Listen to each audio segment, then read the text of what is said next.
Beleza, então vamos começar a apresentação sobre fibrilação atrial. Esse ano saiu uma nova diretriz da SBC 2025 sobre fibrilação atrial. Eu usei a 2025, usei a ESC 2020 e 2024 e usei a da ACC 2023 para fazer. Só que como eu usei muitas diretrizes, eu misturei muito conteúdo na minha cabeça, então pode ser que eu confunda algumas coisas e tudo mais. Aí eu vou tirando algumas dúvidas também, porque eu não consegui fixar totalmente na minha mente. Sumário, a gente vai começar sobre introdução, epidemiologia, depois vou falar fisiopatologia, diagnóstico e classificação, depois a gente vai falar um pouco de clínica, aí sistematização, que é a ESC que traz, achei muito massa, controle de ritmo e controle de frequência. Começando com introdução, então, vamos definir primeiro o que é uma fibrilação atrial. É uma arritmia supraventricular, ela é caracterizada por essa ausência da onda P, ou eles colocam essas ondas F, que é como se fosse uma onda P desconstruída, que não é estruturada, tão bem estruturada. Só que não necessariamente precisa ter a onda F. Tem lugares que você não vai ver a onda F presente também. E, além disso, você tem uma irregularidade do ritmo desse paciente. O RR dele não segue uma regularidade. Eles colocam como irregularmente irregular. Porque tem QRS, tem algumas alterações que o QRS do paciente pode não estar em ritmo sinusal, só que ele segue um padrão tipo bonitinho, assim, 2, 2, 2, 2, 2. No caso, esse aqui é 100% anárquico, eles não seguem uma ordem. Eles se aproximam, afastam, aproxima, afasta, aproxima, afasta, sem regularidade. E a frequência pode ser variada de acordo com essa filtração que o átrio ventricular vai fazer em relação à fibrilação. Então pode ser de alta resposta ou pode ser de baixa resposta, mas aí mais para frente eu vou classificar. Falando um pouco de epidemiologia, a diretriz desse ano ela traz que houve um aumento muito grande na incidência. Só que ela também fala que é por conta do envelhecimento da população e também por conta de uma melhora dos métodos diagnósticos. Então não necessariamente é só por conta que está aumentando o FA no mundo. Ele fala que como a população está envelhecendo e a idade é um fator de risco, porque o paciente fica mais tempo exposto a comorbidades, ele pode acabar desenvolvendo. Tanto é que ele fala que em 2060 você vai dobrar o número de pacientes com FA a partir dos 55 anos, o que é um valor exponencial muito grande. E a grande complicação da FA é o AVC, esse tromboembolismo que ela pode gerar, tanto o AVC quanto o AIC também, mas não seria por conta de um tromboembolismo, seria mais por conta de um desgaste cardíaco, de uma taquimiopatia que ela pode acabar gerando. E a sofisticação, essa parte eu já falei para vocês, tem uma prevalência aumentada com a idade, maior prevalência em países desenvolvidos, o que corrobora um pouco com essa ideia de que está aumentando a incidência, mas está aumentando a incidência em países desenvolvidos, por quê? É mais por conta dos métodos diagnósticos nesses países, então, né, não é tanto por conta de comorbidades e tudo mais. E, além disso, é mais frequente em homens, o que eu achei muito interessante, só que em mulheres você tem maiores complicações tromboembólicas. Tanto é que antes você tinha do score de estratificação de risco tromboembólico para esse paciente, tinha o Chades-Vasque, que ele usava o S de sexo, que aí a mulher contava 1 ponto a mais do que o homem, tinha mais risco para desenvolver. Só que depois a última diretriz agora tirou o sexo, não tem mais o sexo. A explicação que eles utilizaram eu achei interessante, que não é nem por questão tromboembólica, é mais por uma inclusão de gênero que eles colocaram. Eles explicaram que é tipo assim, para o LGBTQIA+, fazer parte também, não ficar excluído. Sério mesmo? Juro por Deus. Juro por Deus. Agora é Chades-Vasque. Chades-Vasque, agora é Chades-Vasque. Acabei de explicar isso.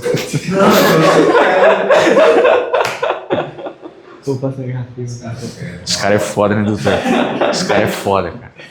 Tragando minha aula. Vai ser bom. Aí a fisiopatologia Então, o que basicamente você vai ter nessa fisiopatologia? Então, você vai ter esses focos ectópicos gerando essa atividade acelerada do coração. Eu achei muito interessante que esses focos ectópicos eles vão vir principalmente da veia pulmonar. São 4 veias pulmonares que chegam no átrio esquerdo desse paciente e ali é o principal local onde você vai ter essa despolarização. E é interessante porque essa despolarização é muito relacionada por conta de uma anormalidade nos canais de cálcio que pode acontecer, mas não somente de cálcio. Por exemplo, o indivíduo que é exposto para uma IC a longo prazo ou uma cardiopatia hipertensiva a longo prazo, ele acaba gerando uma distensão, uma dilatação, uma fibrose desse miocárdio, o que facilita a formação dessa desordem do fluxo de cálcio, essa desordem do fluxo de íons nesse coração. Então ele pode formar focos ectópicos também. Fora que ele vai gerar reentrada. Quando eu li reentrada pela primeira vez, eu achei que fosse no átrio ventricular, mas não. No próprio átrio mesmo ele fica fazendo esse fluxo. Vão disparando em vários lugares e eles ficam reentrando nele mesmo. Sem precisar passar pelo nó átrio ventricular, porque ele tem essa função de regular. Se não tivesse o nó átrio ventricular, tudo que acontecesse no átrio ia passar para o ventrículo. Aí ia ser um quadro muito mais grave.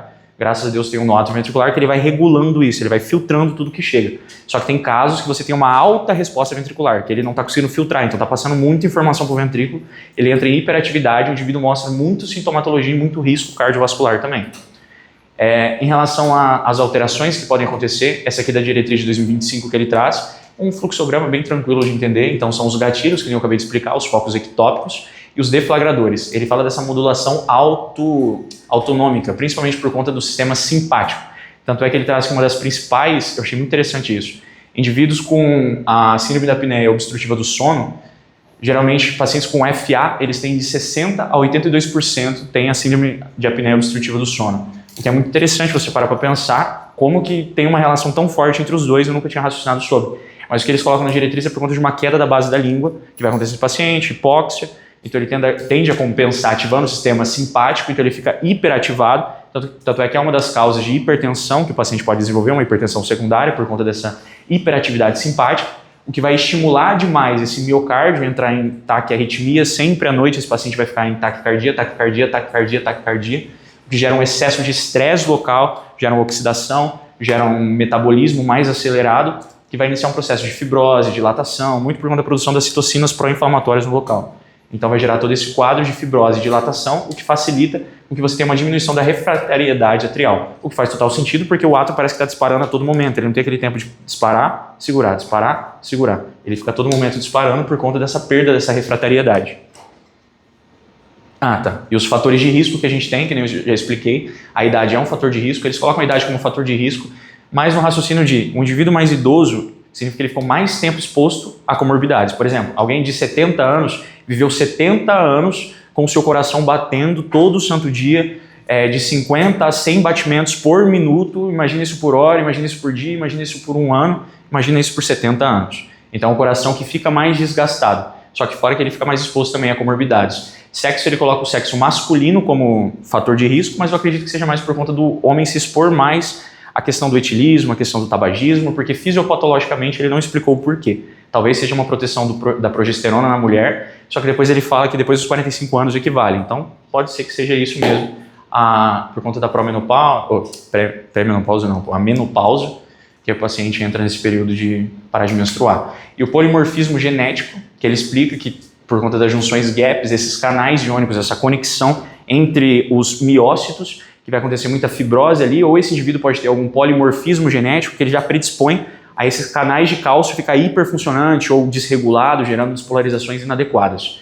Hipertensão, que eu já expliquei, vai gerar uma cardiopatia hipertensiva, então tende a dilatar esse ventrículo, hipertrofiar esse átrio, consequentemente, então ele predispõe também a formação de fibrose, dilatação e tudo mais. Ele botou um style sprint aqui, eu achei muito interessante, foi feito no Japão, onde eles fizeram um controle pressórico dos pacientes no Japão com FA.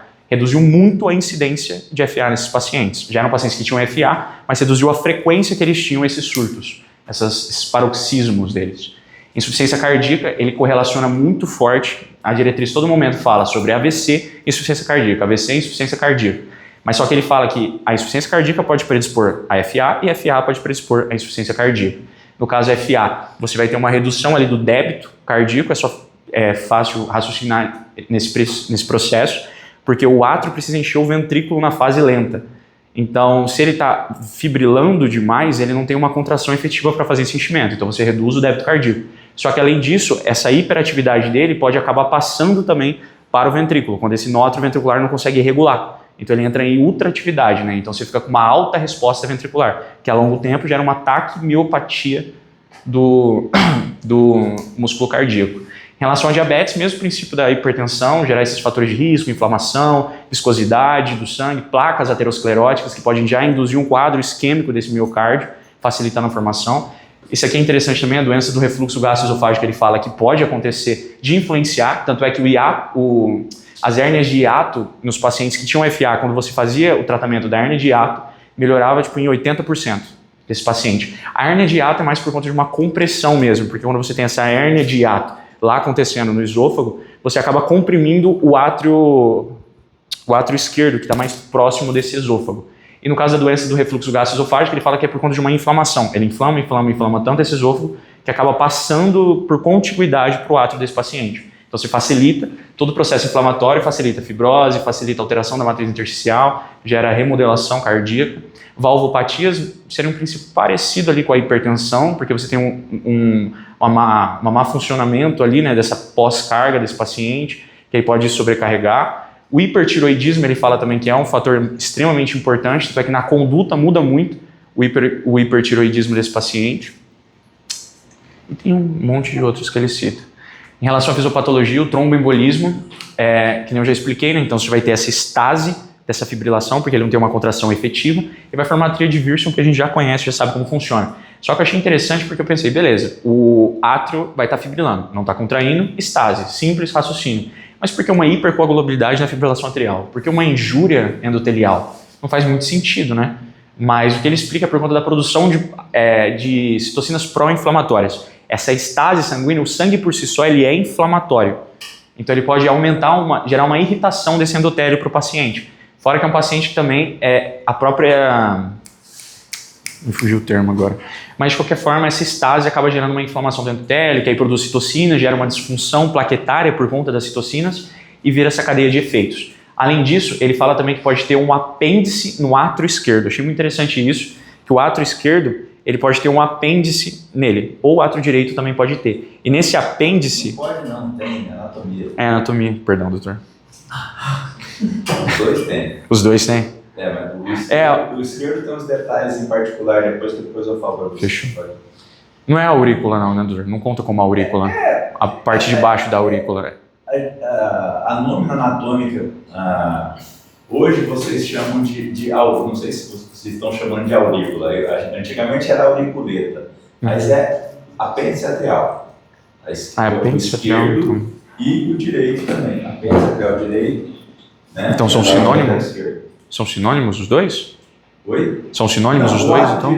O átrio é a cavidade. Sim, tipo, a aurícula é sinônimo de apêndice? A aurícula vem de orelha, certo? Sim. Então, não tem as orelhinhas, aquela orelhinha do lado direito e a orelhinha do lado esquerdo, ela existe, só que ela é escondida, ela é mais posterior. Né? Então, na imagem que a gente tem, assim, por exemplo, antero-posterior de um raio-x, você não tem muita noção de onde ela está, porque ela está escondida ali atrás, atrás da monar, né? O apêndice atrial direito, a aurícula direita, ela é mais visível, né? Ela é mais anterior. Na hora que você abre o externo ali, ela já pula na tua cara, entendeu? Então, na anatomia, a gente tende a pensar na aurícula direita com mais facilidade. A esquerda, a gente pensa no lado esquerdo assim, só como aquela bolinha posterior lá que recebe as quatro veias pulmonares. Você entendeu? A gente não tem essa ideia, mas ele existe. Depois eu falo mais detalhes. Perfeito.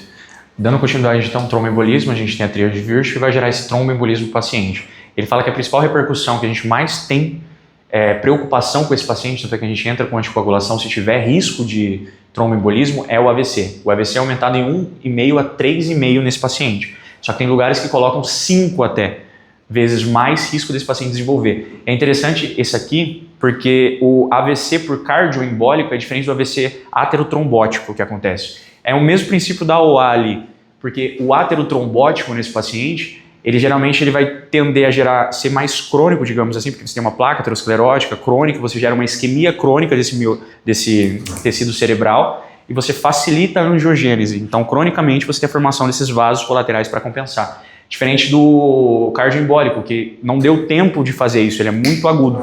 Então, você tem um quadro de isquemia muito mais intenso porque você não tem esses vasos colaterais para ajudar. E ele fala que de 20 a 30% dos pacientes com FA vão desenvolver AVC, insuficiência cardíaca é de 20 a 30%, mas esse valor aqui é um pouco relativo, porque muitos pacientes com IC muitos pacientes com FA desenvolvem IC e muitos pacientes com IC desenvolvem FA. Então nem sempre a FA vai gerar IC. Muitas vezes o paciente com IC que vai acabar gerando esse FA.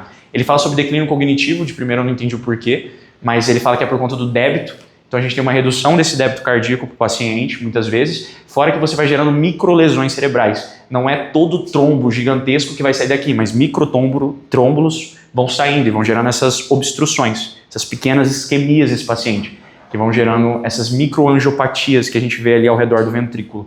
essas hipodensidades. E a qualidade de vida do paciente reduz bastante também, porque é um paciente que, quando vai fazer atividade física, se ele tiver em FA, né, claro, ele vai fazer atividade física, ele vai sentir um cansaço, ele vai sentir uma dor no peito, ele vai sentir um desconforto, e internações são de 10% a 40%. Aí o diagnóstico e classificação, essa aqui é de 2025, ele traz essa classificação que eu achei diferente, FA clínica e FA subclínica. Quando você lê assim, parece que é em questão da clínica do paciente, mas não é a clínica do paciente, é em relação ao diagnóstico. FA clínica, você conseguiu cravar o diagnóstico desse paciente, então você fez um eletro de 12 derivações e você viu, beleza, tem ausência de onda P ou tem a presença de onda F, tem uma irregularidade do RR desse paciente. Ou, através de uma única derivação, você conseguiu visualizar em 30 segundos essa FA. Você consegue fechar diagnóstico. Isso é bom pra gente quando a gente estiver no interior não conseguir fazer um de 12 derivações. Mas se você tiver um de uma única derivação e você vê por 30 segundos, o paciente está em FA. A subclínica ele não consegue fechar esse diagnóstico. Geralmente a subclínica acaba sendo um achado às vezes que acontece, mas você nunca consegue pegar realmente ela às vezes. Porque a fibrilação não necessariamente é uma fibrilação que dura dias, ela pode durar ali minutos nesse paciente. E hoje em dia a gente tem muitos aparelhos que conseguem perceber ela muito rápido. Por exemplo, o smartwatch, que fica ali pegando a sua frequência muitas vezes. Então ele pode detectar isso no paciente, ou um DCI também pode detectar isso no paciente, que é esse dispositivo cardíaco elétrico implantável, que ele fala que marca passo, me fugiu o termo agora. Que é isso? O DCI é o marca-passo. É o marca-passo. É o marca-passo do CDI, ou sincronizador, ele é um dispositivo que está implantado no paciente. Uhum. O outro aparelho implantado, que seria o Looper, que é um monitor de eventos que você implanta subcutâneo para aquele paciente que fez um Holter, 2 Holter, 3 Holter e você não achou nada. E dependendo se ele tem alguma recomendação, seja para um diagnóstico de arritmia, ou seja para um evento cerebral aí que ele tenha, que não esteja bem diagnosticado, você implanta esse dispositivo e ele vai detectar, né, o eletrocardiograma do paciente. Vai ser um holter subcutâneo implantado 24 horas por dia, 7 dias por semana, e você pode manter esse paciente aí um ano, o tempo que for necessário, monitorado. E você vai avaliando ou por telemetria, que é o da Biotronic, ou o que tinha um da Sanjude recente, através de um aplicativo celular que ele conversa com o dispositivo, só que teve uns problemas aí de Anatel, né? E aí parece que ele não está podendo usar mais esse dispositivo por enquanto. Entendi. Além disso, você tem uma classificação também por duração, então, como eu falei, não necessariamente ela vai durar mais do que 7 dias, 1 ano com esse paciente. Às vezes ela dura só 7 dias e fica paroxística, ela pode ser persistente, onde é mais do que 7 dias, até 1 ano, ela pode ser persistente, de longa duração que eles falam. Então ela dura mais do que 1 ano nesse paciente. É muito interessante porque a resolução dessa aqui pode ser autorresolutiva, pode ser por cardioversão química, elétrica, não importa. Se durou menos que 7 dias, você classifica como paroxística.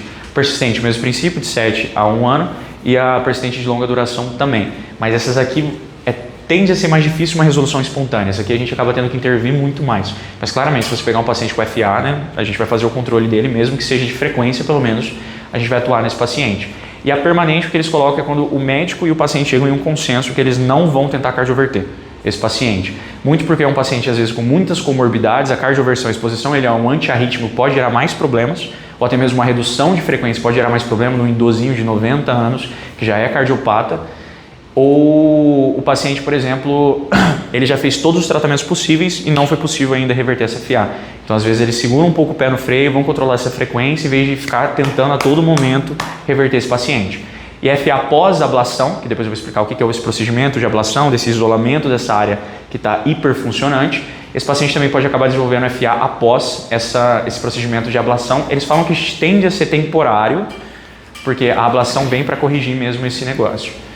E aqui é os outros dispositivos que o doutor citou, tem os monitores externos de eventos, o loop, o holter que a gente pode fazer para esse paciente, para você ficar cuidando dele, porque muitas vezes a gente não vai pegar a FA aguda nesse paciente, então você precisa botar uma monitorização para você ter certeza mesmo que ele está tendo um FA, não é só um ritmo atrial acelerado qualquer. Dispositivos vestíveis que eles colocam, eu achei muito interessante isso, porque ele trouxe essa tabela mostrando para a gente aplicativos para smartphone.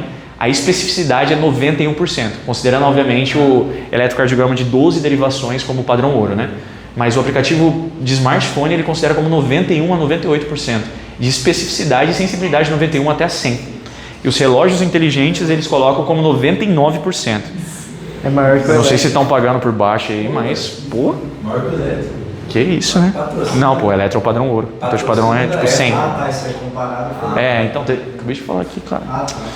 Ai, velho, ai, mano. Esse lado aqui da sala não tá ajudando, doutor. Putz, não carregou a imagem. Porra. Um oferecimento de Apple, cara. Pô, não carregou a imagem, cara. Mas tá, não carregou a imagem e eu também não lembro o que é, então... Desculpa. Em relação à evolução da cardiomiopatia, né, fibrótica, ele fala que começa com os fatores de risco, que nem já citei todos, depois ele vem para uma pré-FA, onde ele ainda não tem esse ritmo supraventricular, irregular e tudo mais nesse paciente, mas ele já começa a ter extrasístoles, então é como se já tivesse lesões e ele começa a disparar. Mas não o suficiente para gerar uma arritmia nesse paciente ainda. Às vezes o próprio átrio consegue fazer essas reversões ou são movimentos muito pontuais que acontecem uma extrasístole no paciente. Aqui a FA subclínica, onde ele só identificou o ritmo atrial acelerado, ou seja, os disparos já estão gerando um ritmo atrial acelerado, mas ainda você não bateu o diagnóstico, porque muitas vezes você não conseguiu pegar exatamente no momento que está acontecendo aquilo. E aqui depois ele coloca os 4 períodos de duração, né, que pode ser rápido, que é paroxística, persistente de longa duração ou FA permanente. É muito importante a gente fazer essa denominação de questão de tempo, duração, porque um átrio exposto muito tempo a essa fibrilação, ele tende a gerar processos de fibrose, remodelamento, que prejudica, por exemplo, o tratamento com ablação. Porque a ablação, quanto mais pontual for o foco que está disparando, mais fácil e mais eficiente a ablação vai ser. Se for vários focos, fica difícil você identificar tudo. Então você fez uma área, você protegeu essa área bonitinho, só que às vezes tem vários outros porque tem um mecanismo de fibrose acontecendo. Então por isso que a ablação é muito recomendada para paciente com FA paroxística e tudo mais. Lá na frente eu vou falar mais sobre isso. Aí a questão da clínica do paciente, ele fala que esse paciente ele vai ter uma clínica não pelo átrio estar fibrilando, mas por conta de uma resposta rápida do ventrículo, que aí sim ele vai sentir essa palpitação propriamente dita. Aí ele vai ficar com fadiga, porque você vai ter um débito cardíaco reduzido para esse paciente, dispneia principalmente aos esforços, débito cardíaco reduzido, insuficiência cardíaca, desconforto pré-cordial que esse paciente pode ter. Isso é que ele coloca quando o paciente já tem uma DAC prévia, então ele já é um coronariopata, já é exposto a essa fibrilação, ou seja, está gastando mais energia, está demandando mais fluxo, só que esse paciente está com uma contração ineficiente, então não está chegando sangue o suficiente. Tontura, síncope, mesmo princípio, só que agora ao invés de chegar para o pulmão e sangue não está chegando direito ao cérebro, principalmente durante uma atividade física, que aí você acaba tendo que distribuir para os músculos, então reduz ainda mais esse fluxo cerebral. Aí o acidente vascular cerebral, que seria a complicação para esse paciente, intolerância ao exercício físico, ansiedade e depressão ele coloca mais por conta de uma redução da qualidade de vida desse paciente. Então, quando o paciente ele mesmo se vê limitado, sendo que antigamente ele fazia uma atividade física, ele pode acabar desenvolvendo ansiedade, ele pode acabar desenvolvendo depressão. O mesmo princípio, por exemplo, de uma ICFR extremamente avançada ou uma ICFEP com uma fração de ejeção aí de 15. O paciente ele perde totalmente a funcionalidade, ele acaba ficando, querendo ou não, mais com alterações psiquiátricas, né? Declínio cognitivo, que eu já falei, você vai gerar essas microangiopatias cerebrais nesse paciente, para esses microêmbolos e para uma redução do débito cardíaco. Essa hospitalização e piora da qualidade de vida, esse paciente é muito mais propenso a desenvolver vários tipos de comorbidades, até mesmo pneumonia, você pode ter uma facilitação para esse paciente desenvolver, o aumento da mortalidade, que faz sentido com as complicações, e outras manifestações que está muito relacionado com causas dessa FA. Por exemplo, o hipertiroidismo pode ser uma causa de FA e pode gerar as repercussões que o hipertiroidismo geraria, apneia do sono, doenças autoimunes e doenças sistêmicas. E não é todo paciente que vai ter FA que ele vai ter sintoma. Por isso que nem eu já tinha explicado aqui atrás, é difícil às vezes, é complicado você fazer esse diagnóstico, porque muitas vezes essa FA pode ser intermitente, ela não é a todo momento, então você precisa pegar ela exatamente no tempo que ela aconteceu, por isso que a gente monitora, abrange o máximo de tempo possível, aumenta esse rastreio dela, ao mesmo tempo que muitos pacientes podem ser assintomáticos, nem ele sabia que ele tinha FA, porque ele nunca sentiu nenhum desses sintomas que eu citei. Aqui é a sistematização, não carregou também a imagem de cima, aqui é a sistematização, só que essa aqui é antiga, eu estava estudando por ela, essa aqui é de 2020, da ESC, A de 2025 da Sociedade Brasileira, eles não soltaram nenhuma parecida com essa, só que a ESC atualizou agora, 2024, eles atualizaram e colocaram agora... Não carregou também. Se sair, tipo... É porque ainda não tá tendo internet. Se você conectar no JAS do HU, ele vai carregar. Deixa eu ver. Mas carregou ali, né? É qualquer coisa pra dar um zoom. Será que vai? Isso aqui vai ficar feio. Mas dá pra ver daí? Não, tá muito Cuidado pra não pequenininho. recarregar a página, mano, sem internet. Nossa, nessa não, eles têm a público. O colaborador vai, pô. Você vai entrar. Então, Nosso e-mail da colaborador? Que legal. o corporativo... Qual que é? corporativo. Mas o colaborador é aberto de qualquer forma. Não, mas aí você entra, você tem que entrar com sua conta deu certo. Ô Dudu, uma interna tava me contando que pra poder usar o AGHU é só logar no colaborador Esse aqui? e usar o tablet. Apenas. Só isso já funciona. Ah não, mas pega o link lá, dá uma de pegar. Não é só AGHU o link. Mas agora é foda. Você abre o WhatsApp Web um dia no PC e pega o link, entendeu? E salva ele. Só isso já funciona. Top, né? Tem que ser e-mail? Não? Não, é assim mesmo, eu que não lembro. Acho que é em Yara.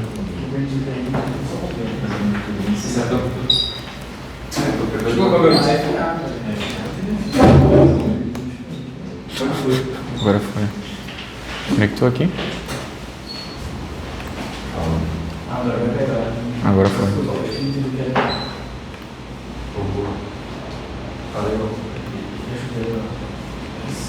Agora carregou todos. Deixa eu ver qual que era aquele. Ele não carregou. Essa não. Essa não era pra você mostrar. Certo. Vou ficar aqui só para mostrar para vocês rapidinho. Então, antes, 2020, eles usavam esse mnemônico CC, TO, ABC. Só que agora eles estão usando esse care, AF-care, que eles utilizaram. Segue um princípio parecido com a CC to ABC, mas eles colocaram uma coisinha diferente aqui. Primeiro eu vou explicar o CC to ABC, que eu achei mais prático de raciocinar do que esse outro. CC to ABC basicamente o C é você confirmar que você está diante de uma FA. Então, aquilo que eu já falei, o padrão ouro, qual que seria? O eletro de 12 derivações para esse paciente, um único ritmo que dure 30 segundos, você fecha o diagnóstico para esse paciente. O C vem de caracterizar essa FA, e ele coloca 4 formas de você caracterizar. Stroke risk seria basicamente, na verdade, você ver o risco de tromboembolismo desse paciente, que é entre o chá de SVA agora, não é chá de VASC mais, que depois para frente eu vou explicar um pouquinho mais. E os sintomas desse paciente, que eu já citei todos aqueles sintomas, mas tem uma tabela específica para isso, a ERA, que você consegue colocar o estágio 1, estágio 2, estágio 3 desse paciente. E a severidade do substrato que foi exposto, geralmente comorbidades prévias, idade, fibrose, dilatação. Então seria mais para uma alteração mesmo anatômica desse átrio desse paciente. Aqui, basicamente tudo que eu expliquei, e a gente faz essa avaliação do substrato a partir de um eco, a partir de uma ressonância magnética. Ele falou que tem softwares específicos que você consegue visualizar essa fibrose, essa alteração de remodelamento cardíaco. O próprio eco também você consegue fazer isso, e fora os outros biomarcadores, BNP, troponina também, que você pode avaliar nesse paciente, se for um caso agudo, né? E severidade da carga de FA também, que nem eu falei, é em relação à duração, então paroxística, persistente, persistente de longa duração ou permanente, e o ABC dele. Então, primeiro a gente confirmou o diagnóstico, caracterizou o que eu estou vendo. Então, quanto tempo está durando? Esse paciente tem risco tromboembólico? Esse paciente ele tem comorbidades associadas? Esse paciente tem uma alteração anatômica que está acontecendo ali? E depois você parte para o ABC desse paciente. O ABC, basicamente, agora vamos tratar. O CC2, o T é de tratamento. Então, T de tratamento, tratando com a ABC. Aí o A, você vai fazer essa anticoagulação. Só que primeiro você tem que usar o chá de SVA para fazer. Essa aqui é de 2020, então ela tinha o S ainda. Em 2025 que eles tiraram esse S aqui. Você faz a estratificação desse paciente. Se ele for 0, você não precisa entrar com tratamento com a anticoagulação. Se ele for 1, você pensa ali e leva as individualidades do paciente em contexto. E o 2, você tem que entrar com anticoagulação para esse paciente, é obrigatório. O B é o de better, que é basicamente você escolher o melhor tratamento possível para aquele paciente, a especificidade de acordo com aquele paciente. O tratamento pode ser um controle de frequência ou um controle de ritmo para esse paciente. E o C, ele traz umas comorbidades. Isso aqui é muito importante porque a nova diretriz ela prioriza muito essa questão das comorbidades. Que nem eu falei lá atrás, tem vários fatores de risco que desenvolvem a FA. E essas outras diretrizes, elas explicavam, elas trabalhavam em cima disso, hipertensão, diabetes e tudo mais, mas elas não batiam tanto. Elas batiam mais no tratamento agudo e no tratamento crônico desse paciente, mas não na prevenção de eventos novos para esse paciente, principalmente, ou até mesmo desenvolver FA. E agora a nova diretriz traz isso, que é esse AFCARE que eu falei. Essa aqui é a ERA que eu falei dos sintomas, então paciente sem sintomas, poucos sintomas. Isso aqui prediz muito o tratamento que você vai utilizar. Então se o paciente tiver muitos sintomas, você pode partir muitas vezes até evitar uma cardioversão para esse paciente, buscar uma redução de frequência cardíaca, porque essa alta resposta vai gerar uma alteração sintomática muito intensa para esse paciente. Aí tem sintomas frequentes, sintomas limitantes, e essa aqui é a visão da nova diretriz, que ela coloca assim, é um tratamento multi-especialidades, todo aquele contexto bonitinho que eles inventam, né?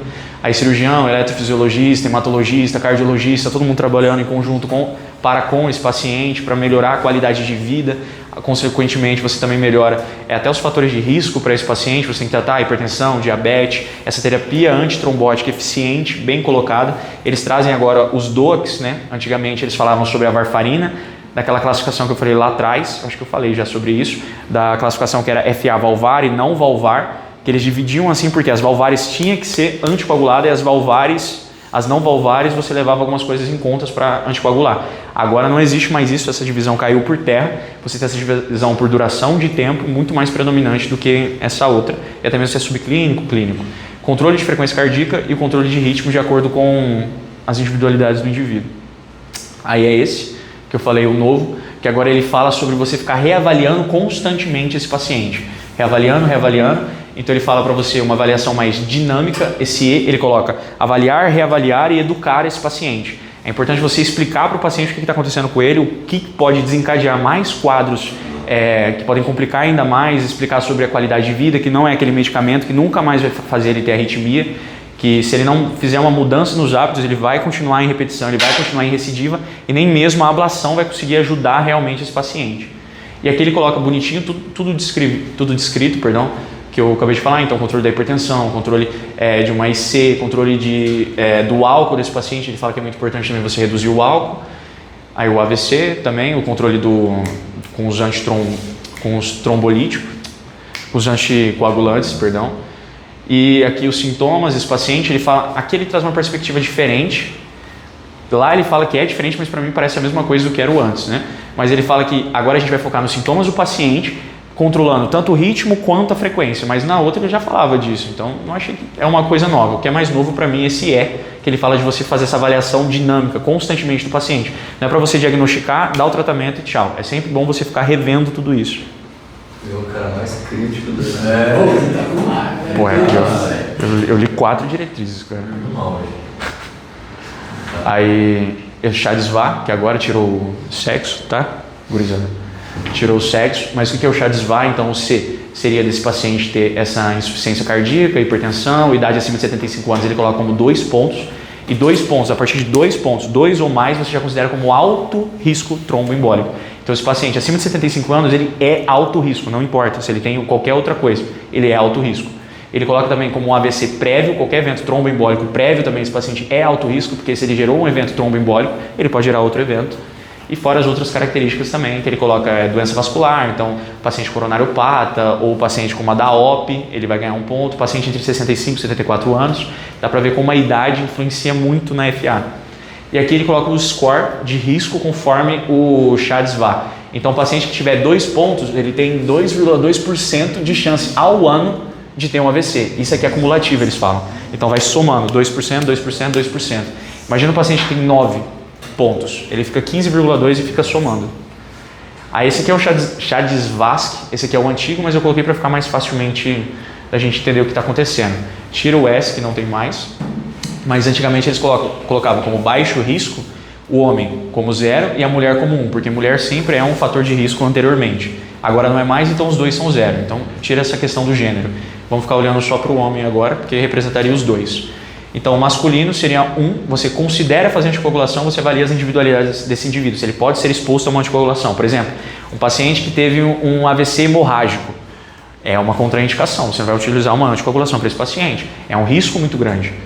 E aqui, maior ou igual a 2, aí você é indicado, ou se tem alguma contraindicação absoluta, que nem eu acabei de falar, um paciente que sofreu um AVC hemorrágico. Aí você pode partir para métodos cirúrgicos para tentar evitar esse tromboembolismo. Você não vai reduzir, você não vai diluir esse sangue, mas você vai bloquear o principal lugar onde acaba produzindo o trombo, que é esse apêndice que o doutor explicou pra gente, essa oclusão, que é um procedimento cirúrgico que você faz. Aqui ele traz isso aqui, eu achei interessante, porque antigamente falava que se um paciente fosse FA valvar, ele era obrigatório você iniciar a anticoagulação dele com varfarina, era obrigatório. Agora não é mais, essa classificação não existe mais. Os únicos pacientes que são obrigatórios usar varfarina são esses. Então, prótese mecânica, estenose mitral reumática, de moderado a importante. Prótese mecânica tem um estudo científico que foi feito, tem uma meta-análise que foi feita sobre ela e viu que aumentou o risco. Os DOACs aumentaram o risco de sangramento e de trombose no paciente, aumentaram os dois. Já a estenose mitral não existe um estudo realmente que pegou para ver se tem alguma influência. Então eles acabam colocando como, beleza, vamos evitar esse risco, sendo que não tem um estudo que baixe essa tecla falando que tem alguma contraindicação. Vou dar um spoiler para vocês aqui. Previsão julho de 2026. Que o quê? Estudo randomizado que tá para sair aí. Com estenose mitral? Não, de uso de dor em próteses mecânicas. Bom, o outro que teve, eles pararam no meio, né? Porque eles falaram que começou a ter um monte de complicações, outcomes, aí eles cortaram sangramento, hemorragia. Aí contraindicação. A ciência por trás de não usar. Então tipo assim, eu não entendi também. É o seguinte, você não tem controle, né? Você não tem controle, você não tem antídoto. Isso é. Né? Entendeu? Então, na hora que o bicho pega, é a boa e velha varfarina, que você controla o PNR, você, né? Você aumenta a oferta de vitamina K, né? Você equilibra, na urgência você tem como tratar, né? Você tem o Canaquion, né? Verdade. A diretriz ela traz anticorpos que combatem os DOACs. Eles falam que estão sendo desenvolvidos, que são muito eficientes, mas imagina o preço. Se o DOAC já é caro, né? Imagina isso. Mas aí teve a quebra do Xarelto, aí pelo menos diminuiu um pouco o preço. Aí ele fala em relação a esse equilíbrio, porque beleza, a gente está pensando em evitar um tromboembolismo nesse paciente. Só que a gente também tem que pensar que a gente pode fazer o efeito inverso, gerar uma hemorragia se a gente anticoagular demais. Então por isso que existe até um score que eles trazem, que é o HAS-BLED, que é para você ver esses vários fatores de risco que o paciente pode ter de hemorragia. Fazer uma somatória de pontos, se der 3 ou mais, esse paciente ele tem um risco alto de sangramento. Só que é interessante que ele fala que não contraindica. Se o CHA-DSVA do paciente deu que ele tem um alto risco tromboembólico, mesmo que ele tenha um alto risco de sangrar, você prefere recorrer a evitar um tromboembolismo, só que você cuida desse paciente muito mais de perto. Você faz uma rotina de exames muito mais intensa nesse paciente. O tempo de sangramento e tudo mais. Aí, aqui ele fala agora, ele super fala bem dos NOAC, que ele fala que não chama mais NOAC, né, chama DOAC, que ele compara com a varfarina, e a gente já sabe mais ou menos como funciona, então tem essa previsibilidade de efeito, que a varfarina ela tem essa influência dietética, medicamentosa do corpo, principalmente com alimentos verdes, foliáceos, tem uma menor interação, os NOACs, tem o risco de sangramento do sistema nervoso central, tira esse E daqui, sangramento do sistema nervoso central, que tem um risco maior na varfarina, e a questão do preço, mas os NOACs estão reduzindo bastante o preço agora. E antiagregante plaquetário, ele fala que beleza, então a gente vai anticoagular esse paciente, vai entrar com dupla antiagregação plaquetária, vai entrar com um AS para esse paciente? Não, é só a anticoagulação, não é para associar os dois, é só a anticoagulação para esse paciente. Não adianta também passar demais do ponto, senão a gente gera muita hemorragia nesse caso. A gente já está preocupado de gerar. Mas é proibido? Tipo, se tiver da OP e FA, não pode usar esse para da OP. Cara, que anticoagulação é tão... acho que já abrangeria. Porque, a secundária já é inibida. O pessoal da cardio foi reclamar com... Mas é que o cara tava com uns 3 remédios que não... Porque ele tava com a S, a Oxabana e mais um. Sim, ele tava duplo antiagregado e um anticoagulante ainda, então... Só faltou o trombolítico só. Devia ter uns 50 stents quando é assim. Em relação ao controle de ritmo, essa parte aqui, doutor, eu pedi um pouquinho da ajuda do senhor, porque eu fiquei bem confuso, entre as diretrizes. Mas ele fala muito sobre a propafenona. Antes eu achava que tinha... Eu não achei eles falando de nenhuma diretriz falando sobre a procainamida, eles só foram falando sobre a propafenona, amiodarona e o sotalol, para esse controle de ritmo do paciente. Mas, não, minto, o sotalol não é para controle de ritmo, não. Frequência. É frequência. E a propafenona, eles falam que ela tem a melhor eficácia para essa cardioversão química do paciente. Então, no caso, para manutenção dessa... Não, verdade, para cardioversão química do paciente, a amiodarona é melhor para manutenção do ritmo sinusal desse paciente. Só que o que a gente mais vê é a amiodarona ser utilizada. Só que o grande problema da amiodarona é que ela gera muitas complicações, muitas complicações. Eu não tinha noção disso, porque ela não atua somente em um único mecanismo, ela influencia diversos mecanismos. Até um efeito beta-bloqueador ela pode ter. Tanto é que ela é o último medicamento, mas ela pode ser utilizada até para frequência cardíaca no paciente. E é interessante porque... a propafenona ela é muito boa, é uma droga muito eficiente, ela gera essa conversão e tem menos efeitos colaterais. Só que a grande questão é a limitação que ela tem. Ela não pode ser utilizada para pacientes que têm alguma cardiomiopatia estrutural ou alguma cardiomiopatia isquêmica, por exemplo, uma coronariopatia. Então ele fica limitado a esse grupo de pacientes que não possuem essa alteração estrutural e nem isquêmica. Enquanto a amiodarona pode ser facilmente utilizada nesse paciente e até primeiramente indicado como primeira escolha para pacientes com insuficiência cardíaca. Só que tem outras contraindicações, então o BAV de segundo ou terceiro grau, uma bradicardia, bloqueio sinoatrial. E... Sabe qual que é o grande problema da amiodarona? A amiodarona é barata. Né? Há muito tempo. Né? E você pode ver a evolução dos ACLS a cada 5 anos. Até o ACLS se rendeu a amiodarona. Sim. Tentaram de tudo. Até o ACLS se rendeu a amiodarona. A amiodarona é uma droga muito boa. É um coringa da cardiologia. Sim. Ainda mais na urgência. Tem muitos mecanismos que ela atua. Não sempre vai ter efeito colateral. Eu operei pulmão muito tempo na minha vida. Cara, vou falar para vocês, esse negócio é lenda. Se o doutor falou, se o doutor falou, tá falando. Mas aqui eu trouxe esse fluxograma do Cardio Papers que eu achei interessante. Hipotireoidismo eu tô aceitando. Hipotireoidismo, beleza. Pulmonar, Eles trazem o mnemônico para a gente saber o que a gente tem que rastrear nesse paciente. Vai usar a amiodarona cronicamente, o treta que ele fala. Então o T fica de... Porque ele fala tipo assim, a amiodarona é muita treta, é muito complexo, por isso que você tem que monitorar muito esse paciente. Aí é mais fácil de memorizar.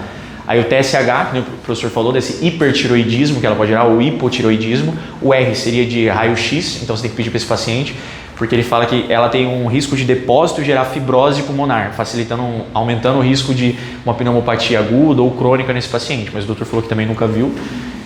O A seria de avaliação de oftalmo, porque ela tem uma deposição na retina do paciente, então ele fala que na retina e na córnea, principalmente. Aí eu não falo nada que eu não conheço. O T é de transaminases, antes e a cada 6 minutos a gente tem que pedir para esse paciente pelo risco hepático, é só a gente parar para pensar que é uma droga muito metabolizada pelo fígado, né? Esse clearance dela é pelo fígado. Qualquer E metabolização. acaba sendo, né?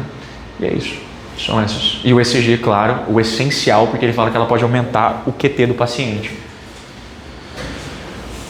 A propafenona, só repetindo, ela não é utilizada para esses pacientes que eu falei que tem alguma alteração, uma cardiomiopatia estrutural ou isquêmica, porque esses pacientes eles são mais predisponentes a desenvolver arritmias ventriculares com ela, porque ela vai gerar, o que eu achei interessante, né? Porque é uma droga antiarrítmica e pode gerar uma arritmia no paciente, mas é porque ela tem um mecanismo de funcionamento muito complexo. Eu tentei estudar, não consegui, 1000 perdões, senão eu explicaria para vocês o porquê. Que isso? É tupo? Não. Aí o controle do ritmo, continuando, então a gente faz essa cardioversão do paciente, principalmente com a propafenona e a amiodarona, e aqui ele coloca o sotalol como para fazer essa manutenção do ritmo. Então a cardioversão é somente com esses dois, e a manutenção desse paciente você pode fazer com a propafenona e a amiodarona, que eu já falei, a amiodarona tem 1 milhão de complicações, mas ela é muito potente para esse paciente e é muito barato. Só que a propafenona ele fala que é um medicamento de escolha para fazer essa manutenção. Só que para todo paciente que tem uma FA, eu cardioverti, eu vou usar antiarrítmico? Não necessariamente. Porque esse paciente, por exemplo, no estado de libação alcoólica, que ele chama de... não vou lembrar o nome da síndrome específica, mas um dia antes o paciente bebeu um monte, no dia seguinte ele acorda com FA. É um paciente cardiopata? Não necessariamente. Ele expôs uma intoxicação por acetaldeído, que é o metabólico do álcool, e acabou gerando esse quadro nele. Então, não necessariamente ele vai precisar cronicamente ficar com antiarrítmico. Então, a gente tem que analisar essas questões. Aí, antes de iniciar a droga, é importantíssimo checar essas causas reversíveis, porque às vezes se a gente conseguir reverter essas causas, a gente reduz até a incidência dessa FA ou até mesmo a ocorrência novamente dessa FA. Isso é muito importante. E ele fala isso aqui que eu achei interessante. Ó. FA tende a recidivar muito. Importante manter o antiarrítmico com esse paciente, porque geralmente a FA ela vem dessa alteração, que eu expliquei, tanto desse fluxo anormal do cálcio quanto de fibrose. Então não tem como você alterar isso no indivíduo muitas vezes, fica cronicamente com ele. Então ele todo momento é predisponente a desenvolver isso, por isso que você só segura, não tem como você reverter muitas vezes. Mas se você reduzir as comorbidades, você também reduz o avanço dessa doença. Se caso eles não derem certo, ou tiver uma indicação específica que eu vou falar lá mais para frente, você pode fazer a ablação. Faltou escrever ali em cima. A ablação ele fala que ele é muito indicado para pacientes sintomáticos, o que eu achei muito interessante porque... Antes eu vou explicar um pouco sobre a ablação. Então, quais são os lugares que mais você vai ter essa despolarização inadequada, né? Você vai ter esses focos ectópicos acontecendo. São próximos das veias pulmonares. Então, a ablação ela vem no sentido de isolar esse sítio que está soltando demais esses disparos. Então, como que ele faz? Pode ser uma ablação por radiofrequência ou pode ser uma ablação por crioablação, que eles falam, que é esse balão com criobalão. Esse negócio nasceu. Eita, peraí. Aí eu crio o balão. É interessante porque a radiofrequência ele vai fazendo tipo pontinhos ou tem um equipamento específico também que ele tem um formato que você consegue fazer. Mas o criobalão ele coloca na entrada, no ósseo dessa veia pulmonar, ele insufla e gera uma queimadura gelada nesse paciente, né? Uma queimadura por esfriamento por conta do gás que ele acaba eliminando aqui. E aqui você vai fazer esse isolamento, só que uma queimadura de calor mesmo, só que calor, não calor frio, não sei se deu para entender o raciocínio, perdão, radiofrequência. É interessante aqui porque você tem que fazer transmural, você não pode fazer só pela metade do negócio, porque geralmente essa região todo o miocárdio, ele pode acabar disparando desse paciente, então por isso você tem que fazer transmural. Só que quando você faz transmural, você também corre riscos de complicações. Só que são riscos pequenos que ele fala, que hoje em dia as técnicas avançaram demais, eles também não passam demais do ponto de gerar essas lesões e acabar perfurando, ou gerar complicações, por exemplo, uma estenose, é bem menor a ocorrência disso, mas pode acabar acontecendo nesse paciente. É interessante que o processo aqui, então, é você queimar, gerar essa queimadura transmural e a longo prazo você acaba fibrosando essa região. Só que você queimou e esse processo vai fibrosar. Isso aqui não vira uma região porque você perdeu o endotélio dessa região, né? Porque não é endotélio. Mas você perdeu digamos assim, a funcionalidade dessa área de evitar a formação de trombos. Porque lembra que o endotélio ele tem a função específica de evitar a exposição de fatores ligantes. Aqui você fibrosou, a fibrose não tem isso. Então você facilita a trombose desse paciente. Por isso que depois de você fazer o procedimento, você tem que manter esse paciente anticoagulado, não importa se ele tem risco ou não tem risco, por 2 meses. Só depois de 2 meses você faz o chá de Svá dele. Que aí sim você determina se ele vai utilizar por mais tempo ou não. Mas sempre depois ele fica 2 meses com essa anticoagulação. E a indicação que eles falam é principalmente em relação ao paciente sintomático, é um paciente refratário ou intolerante às drogas e é um paciente com FA paroxística. Esse refratário ou intolerante às drogas está mudando um pouco. Lá para frente, a ESC ela fala que tem casos específicos que às vezes vira primeira conduta, primeira escolha. Não necessariamente é só com paciente refratário. E FA paroxística por quê? Que nem eu já expliquei, se você pega um átrio que já foi exposto a uma fibrilação por um longo período, ele fibrosa demais. Então ele vai gerar vários focos ectópicos. Então fica mais difícil de você isolar todos esses focos. Por isso que uma FA paroxística, com menos de 7 dias, você não gerou essa fibrose nesse paciente. Então você consegue saber mais ou menos, depois de um mapeamento eletrofisiológico, o que está acontecendo aqui. Então você consegue ir mais preciso nas regiões. Ela aumenta a sua potência quando você usa esse mapeamento eletrofisiológico, é muito interessante isso. E essa complicação que ele fala, tinha uma complicação aqui que eu esqueci qual que era especificamente, mas é só... Antigamente acontecia muito, hoje em dia praticamente é só uma lenda. Acho que é a fístula do átrio esquerdo com o esôfago. E... Tem que ser artista. Tem que querer, velho. Tem que querer.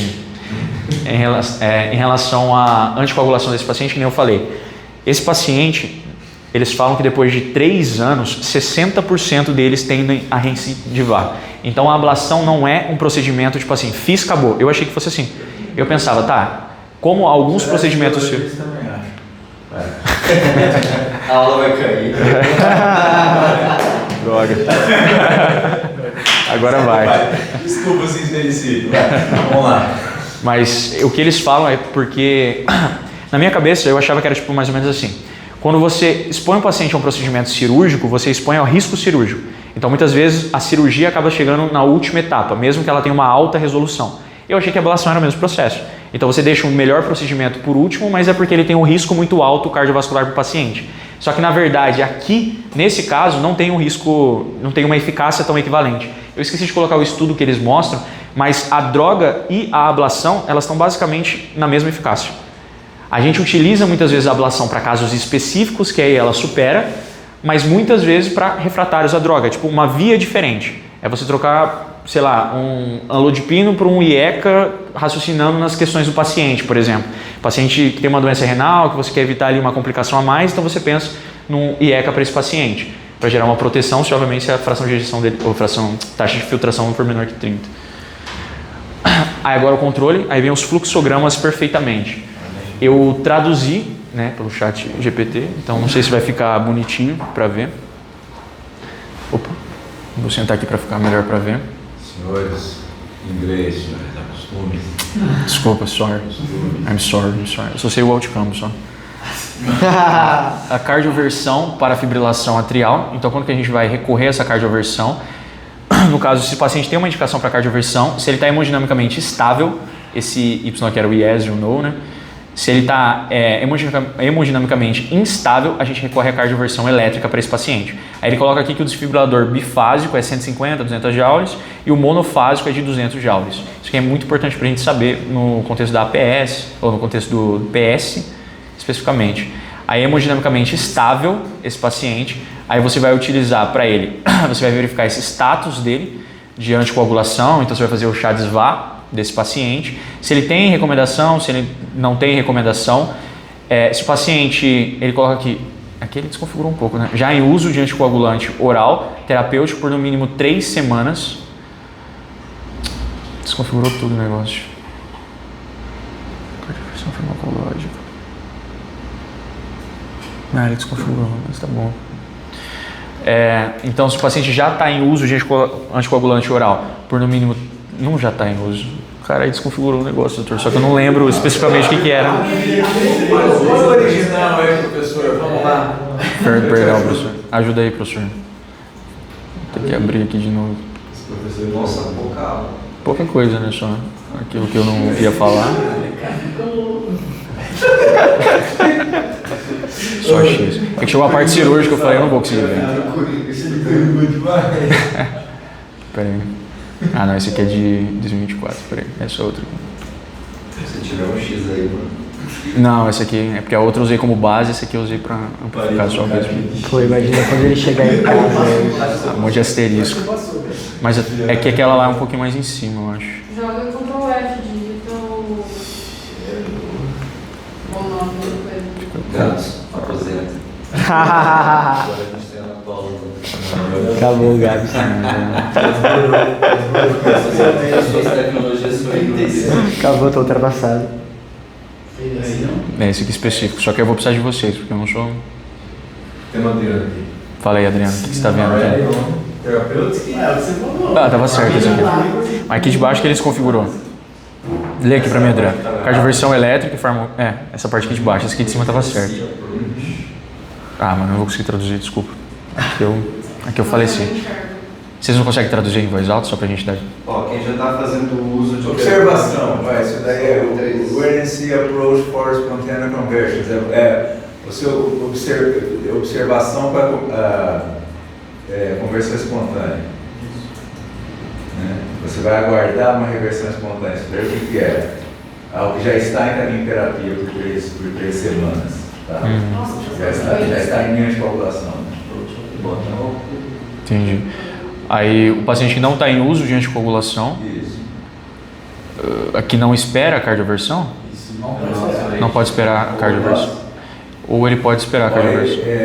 Elegível para observação, né? E o não elegível, o que não pode esperar a cardioversão. Aí o que foi elegível para a observação, ele coloca aí a anticoagulação terapêutica por pelo menos 3 semanas antes de agendar uma cardioversão. É o que eles falam que geralmente esse paciente, quando você quer fazer uma cardioversão do paciente, você sempre tem que descartar que ele tem algum trombo ali dentro, porque se você cardioverter, ele volta a bater, ele joga esse trombo, principalmente para o cérebro. Então geralmente eles fazem esse período de 3 semanas de anticoagulação, ou eles podem usar o eco esofágico para ver. Eu achei interessante. Deve, né? É o padrão ouro, só que muitas vezes não tem disponibilidade e acaba recorrendo a essa anticoagulação. Aí o senhor voltou lá para ver o começo da minha primeira opinião. Verdade. Por que eu fico deprimido quando vocês falam? Não faz, né? Não tem. Nem hospital privado aqui se brincar você consegue. Eu vi aqui, falta especialista para isso, né, doutor? Mas mesmo depois de 3 semanas ele repete o eco? Se ele fez as 3 semanas de anticoagulação. Então, é o seguinte. Seria o ideal. Uma hora você tem que fazer. Se você for cardioverter elétrico, você vai ter que fazer um transofágico. O pessoal vai, faz com transtorácico. Você brincar um pouco até com o festezinho aí, tá fazendo e tá achando que tá Sim. Sim. Porque onde que forma o trombo? No apêndice. Não tem como visualizar. Pode escrever. Embaixo. Agora falar um pouco sobre controle de frequência. Então a gente pode se individualizar no paciente se ele vai precisar de um controle de ritmo ou um controle de frequência. Controle de ritmo a gente já viu como funciona, controle de frequência a gente pode fazer com beta-bloqueador e bloqueador de canais de cálcio. Ele fala que o principal é o beta-bloqueador porque você consegue utilizar nesse paciente para diversas questões. Tanto um paciente que vai se expor a um esforço físico, o beta-bloqueador é essencial para esse paciente, porque ele não vai gerar uma resposta ventricular excessiva nesse paciente. Por exemplo, o bloqueador de canal de cálcio ele não consegue regular isso. Então, se o paciente entra em atividade física, ele não consegue reduzir essa frequência do paciente, em comparação com o beta-bloqueador que consegue fazer. Ele é principalmente indicado para casos de CFR e ele é excelente para pacientes coronariopatas, com doença arterial coronariana. E pacientes que estão hiperadrenérgicos, é excelente você usar um beta-bloqueador, principalmente numa crise tireotóxica, que ele fala. Esse paciente tireotóxico é aquele hipertiroidismo descompensado, produzindo muito essas tireotoxinas, que ele entra em hiperatividade adrenérgica, e você recorre ao beta-bloqueador para ele. Ele cita alguns exemplos, propanolol, atenolol, metoprolol, não sei se são tão utilizados na prática, mas as contraindicações que a gente já conhece em relação ao beta-bloqueador. Então, pacientes hipotensos, você não vai usar um beta-bloqueador. Pacientes que já estão bloqueados, um BAV, você não vai usar um beta-bloqueador nesse paciente. Ele já tem um bloqueio sinoatrial, você não vai gerar beta-bloqueador. E bloqueadores de canal de cálcio, eles seguem a mesma contraindicação parecida. Só que tem que ser os dihidropiridínicos, porque a gente tem que atuar nesse nó sinoatrial do paciente, não nos vasos para dilatarem. Então, tem que ser os não dihidropiridínicos. Então, o verapamil, o diltiazem. Aí, caso o paciente for refratário a essas duas drogas ou a uma delas e tudo mais, você pode recorrer a outras drogas. Ele cita a digoxina, que ela deve ser utilizada em associação com eles, como se fosse um adjuvante para tentar reduzir essa frequência. Não sei se deve ser muito utilizada, mas ele fala que ela atua no tônus vagal do paciente. Então ele um pouco menos, né? Mas é aquele negócio, né? A gente sempre aprende para não ficar misturando, né, antiarrítmicos, mais na urgência. Hoje em dia o pessoal usa muito beta-bloqueador, o metoprolol. O metoprolol baixou de preço, tem no posto, então tem menos efeito colateral do paciente TPOC, né, ele é mais seletivo um pouco, tá?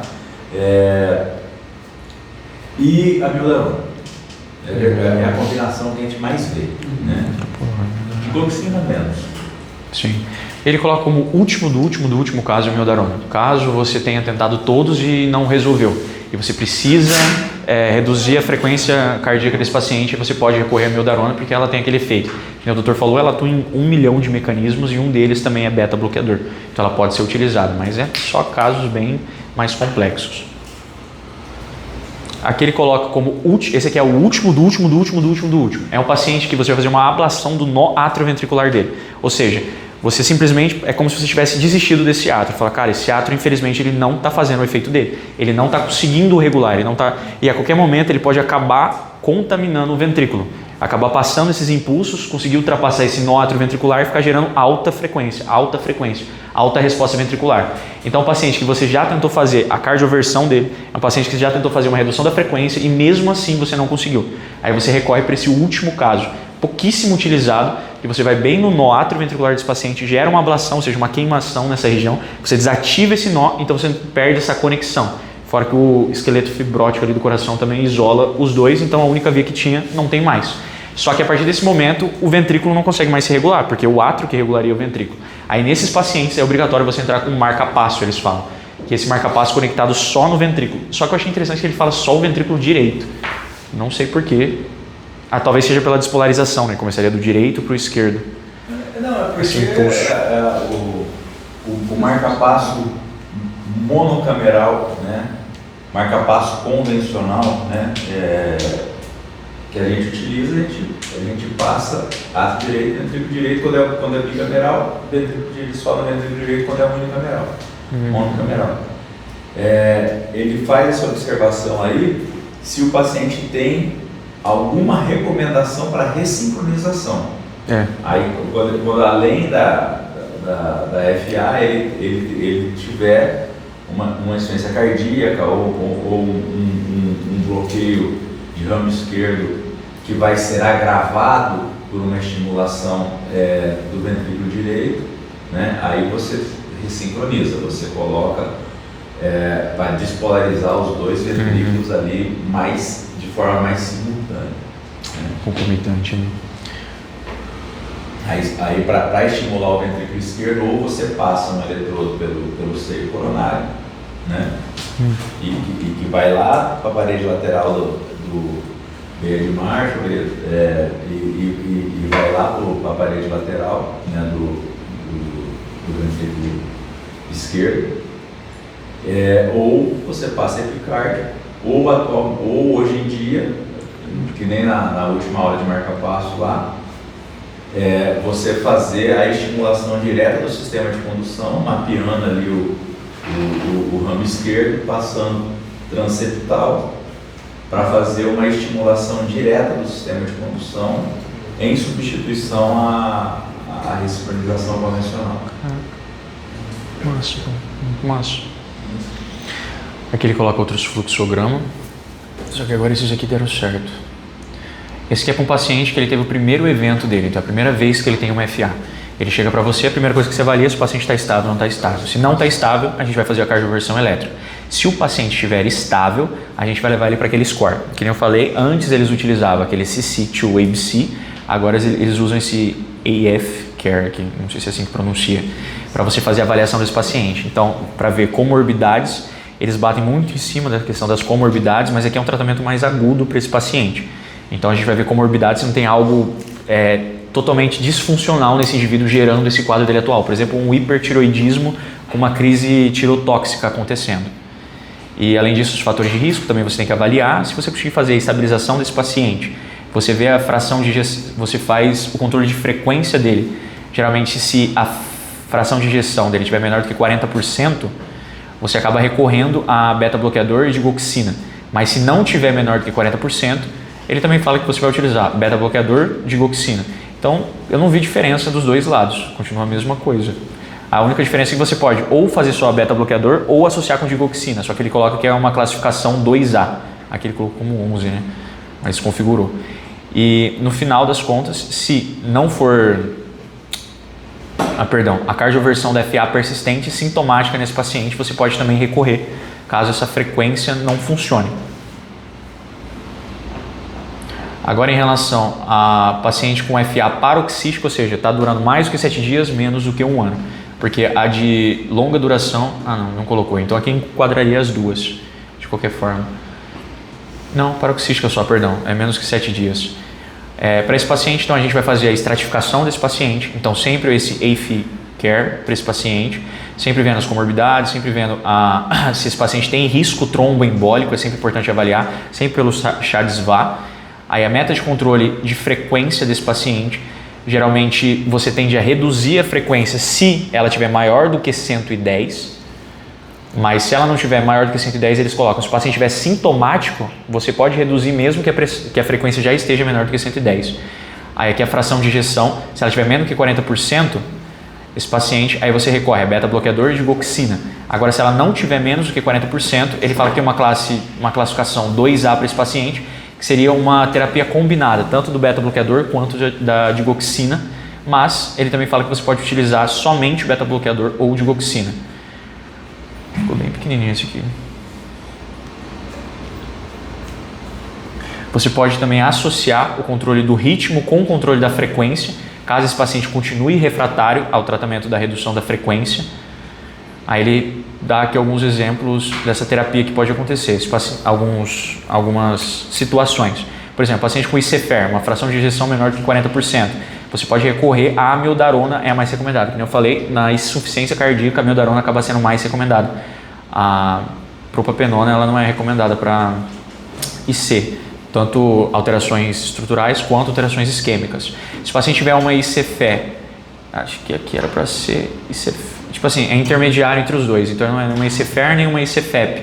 Esse paciente tem uma fração de ejeção entre 41% e 49%. Aqui para esse paciente a amiodarona continua sendo recomendada, mas para ele você pode usar esse outro aqui também, a dropedarona. E se ele tiver uma ausência ou uma doença cardíaca mínima, ou seja, ele não tiver uma doença cardíaca estrutural ou isquêmica, aí você pode usar esse mesmo aqui, perdão. Então, dronedarona, flecainida ou propafenona. Esses outros aqui eu não conheço. Tem a indicação 2B do sotalol, que eu acabei vendo que é porque, por exemplo, essas drogas aqui são muito específicas e são muito caras. E às vezes o sotalol acaba sendo a primeira alternativa numa UPA. Mas nem sempre tem sotalol. Inclusive eu nunca vi o sotalol na UPA. Recorrência dos sintomas de FA, se o paciente manter, aí você pode indicar para esse paciente uma terapia compartilhada com outros medicamentos. Que tanto você pode controlar com antiarrítmicos, já que se a frequência não deu certo, se a amiodarona não deu certo, você pode manter esse paciente com essa terapia medicamentosa com antiarrítmicos ou encaminhar ele diretamente para uma ablação. E se falhou a ablação com catéter, ele fala que aí você vai ter que fazer um controle. Se falhou a ablação, não tem muito o que fazer para esse paciente. Você vai manter uma terapia medicamentosa antiarrítmica para tentar pelo menos reduzir uma coisa que não é reversível, mas evitar um excesso, ou uma ablação cirúrgica ou híbrida, já que a ablação por catéter falhou. Ou refazer mesmo a ablação para esse paciente. Cara, esse fluxograma ficou péssimo, gente. Devia ter feito à mão, perdão. O paciente com fibrilação atrial persistente, todos os pacientes se percebem que é sempre essa estratificação que faz. É sempre o care que eles utilizam. Para esse paciente aqui, você pode ver que não tem uma indicação tão eficiente, propriamente dita. Ele já começa como 2A. Então, o paciente você tem que fazer um controle de frequência. Se a frequência dele for menor do que 110, não desconfigurou isso aqui, era para ser mais do que 110. Você faz um controle de frequência. Ou, se o paciente for sintomático, você segue o mesmo princípio. Aí, de novo, a fração de ejeção desse paciente, se ela for uma fração de ejeção menor do que 40%, você acaba recorrendo a beta-bloqueador de digoxina. Agora, se ela for maior do que 40%, você também vai recorrer a beta-bloqueador de digoxina. Então, é o mesmo tratamento praticamente. Se não for o suficiente para fazer essa reversão, você pode fazer um tratamento, uma decisão compartilhada sobre o controle do ritmo junto com essa controle de frequência. Então, você pode recorrer à cardioversão elétrica, se o paciente tiver com uma instabilidade.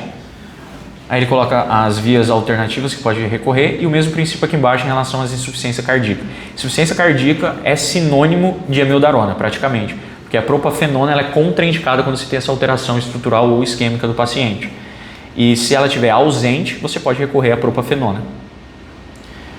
Ele fala também sobre a ablação, que se você tiver se você entrar em conversa com esse paciente, uma decisão em conjunto, ele pode às vezes pular essas etapas e ir direto para a ablação. Mas obviamente que você vai ter que estar num centro como São Paulo, que tem uma alta disponibilidade para você conseguir fazer. Não é simples assim. Se o paciente falar eu quero fazer, ele vai fazer. Aí se o paciente mesmo assim tiver recorrência dos sintomas, você acaba tendo uma decisão. A decisão é sempre compartilhada entre você e o paciente e você vai decidir em fazer todos os controles possíveis desse ritmo. Então você pode recorrer a uma terapia medicamentosa, Mas se ela falhar, aí você pode partir para ablação por catéter, ou você pode partir para uma ablação endoscópica híbrida, que aí seria uma associação. Coisa linda. Ficou uma merda. Cláudio Munhereto, Box Legion. Depois te mostro aqui quem é o Cláudio Munhereto.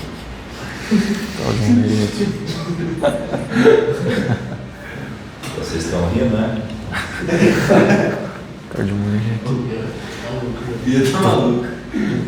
FA permanente, nesse paciente sempre a gente vai buscar a estratificação, só que nesse paciente de FA permanente a gente já avalia direto a frequência, a fração de ejeção desse paciente. Eu falei com ele no sábado, tá? É o cara. É o cara que fez. Vocês são monstros. A fração de ejeção desse paciente, então se ela for menor do que 40%, a gente entra com o beta-bloqueador ou a digoxina, de preferência sempre o beta-bloqueador, e uma frequência de ejeção maior do que 40%, mesmo assim você vai iniciar a mesma droga. Não sei porque eles separam aqui, talvez seja pelas próximas condutas se elas falharem.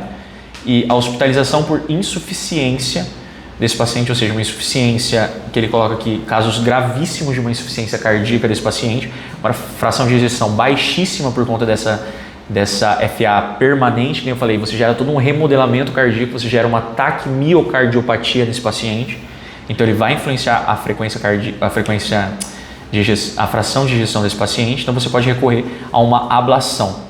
Só que aqui ele coloca que é uma ablação atrioventricular, que é a que eu falei do nó, que você atua exatamente ali. Essa é uma indicação específica que o nó atrioventricular ele acaba pulando etapas. Avaliação. Então, se você tentou fazer um controle de ritmo, não conseguiu mesmo assim fazer esse controle de ritmo, esse paciente está com uma fração, uma frequência ainda elevada, você pode fazer uma reavaliação dinâmica, a todo momento ficar fazendo esse manejo da droga e acompanhando esse paciente. O objetivo é sempre reduzir abaixo de 110 batimentos por minuto, para você ter esse controle rigoroso dos sintomas persistentes. Como eu falei, é um paciente que já está com essa FA há muito tempo. Então, por conta disso, ele tem todo um remodelamento. Não vai ser uma simples redução da frequência que você vai conseguir reverter esse paciente. Por isso que eles tendem a ser muito refratários. Aí você pode partir para outras drogas, fazer uma concomitância. Então, beta-bloqueador junto com uma digoxina, para você tentar reduzir ao máximo essa frequência cardíaca, mas ao mesmo tempo protegendo o coração, porque é um ionotrópico. E aqui ele coloca... Cara, me dá um zoomzão. Bloqueador de digoxina. Associar, acho que a ablação... Não, cara. Vamos para essa outra via. Essa aqui é a secundária, então aqui que eu já expliquei, então você vai associar os dois. Se caso não dá certo, mesmo assim a meta de controle de frequência desse paciente continua alterada, aí você pode fazer um acompanhamento de acordo com a abordagem desse AFib-care desse paciente. Então, basicamente, você tentou todas as medidas, mas você não conseguiu fazer a reversão desse paciente como deveria ser feito. Então você acaba acompanhando só as comorbidades e tentar estabilizar para evitar uma progressão e eventos tromboembólicos dele. Mas caso você tenha conseguido fazer um controle fino abaixo de 110, aí você pode intensificar... esse aqui é você conseguiu fazer a reversão desse paciente. Não conseguiu fazer a reversão, perdão. Você conseguiu reduzir a frequência abaixo de 110. E aqui você não conseguiu fazer essa reversão. Então você vai ter que intensificar a terapia de controle da frequência dele. E essa terapia de controle, aí no final das contas, que eu falei, o último do último, acaba sobrando para a ablação do nó atrioventricular.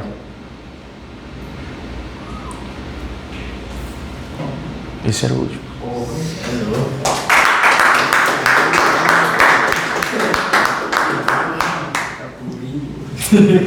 Pouca coisa, hein? Pouca coisa. Foi fácil. Porra.